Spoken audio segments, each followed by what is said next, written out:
السلام علیکم ورحمۃ اللہ وبرکاتہ۔ حضرت علی رضی اللہ تعالیٰ عنہ نے فرمایا، جو دعا قبولیت میں وقت لیتی ہے نا، پھر جناب جب وہ قبول ہو جانے پر وقت بھی بدل دیتی ہے۔ اس لیے کبھی بھی زندگی میں یہ مت سوچیں کہ میری یہ دعا قبول کیوں نہیں ہو رہی ہے۔ حضرت علی رضی اللہ تعالیٰ عنہ نے فرمایا، 3 طریقوں سے پریشانی خوشی میں بدل جاتی ہے۔ خاموش رہنا، خاموش رہنے سے پریشانی کم ہو جاتی ہے۔ صبر کرنے سے پریشانی ختم ہو جاتی ہے، اور شکر کرنے سے پریشانی خوشی میں بدل جاتی ہے۔ غیبت عمل کو کھا جاتا ہے، جھوٹ رزق کو کھا جاتا ہے، غصہ عقل کو کھا جاتا ہے، اور فرمایا تکبر علم کو کھا جاتا ہے۔ خالق کی دوستی نصیب ہو جائے تو مخلوق کی دشمنی اثر انداز نہیں ہوتی۔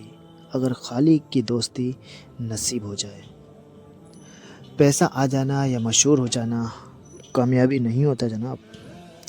5 وقت کی نماز پڑھنا اور اپنے رب کے قریب ہو جانا کامیابی ہوتا ہے، پیسہ آ جانا کامیابی نہیں ہے۔ سورہ یاسین تمام خواہشوں کو پورا کرتی ہے، سورہ رحمان چہرے پر نور لاتی ہے، اور سورہ واقعہ رزق میں کشادگی لاتی ہے۔ قرآن شریف کی طاقت ہے۔ جب تم نماز نہیں پڑھتے تو یہ مت سوچو کہ وقت ملا، بلکہ یہ سوچو کہ تم سے ایسی کون سی خطا ہوئی کہ اللہ نے تمہیں اپنے سامنے کھڑا کرنا بھی پسند نہیں کیا۔ حضرت علی رضی اللہ تعالیٰ عنہ نے فرمایا، قیامت کی نشانی میں ایک نشانی یہ بھی ہے کہ جھوٹے لوگوں کی عزت ہوگی، اور فرمایا کہ سچے لوگ جو ہوں گے وہ ذلیل ہو رہے ہوں گے۔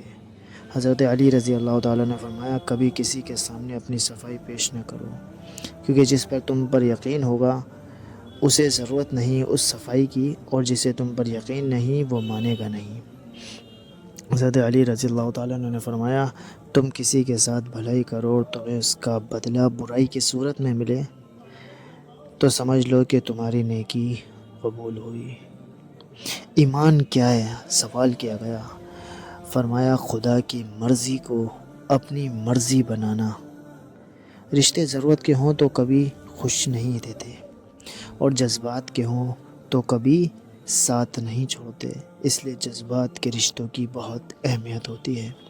جو شخص آپ کی قدر نہیں کرتے اس سے چپ چاپ دور ہو جانا ہی بہتر ہوتا ہے۔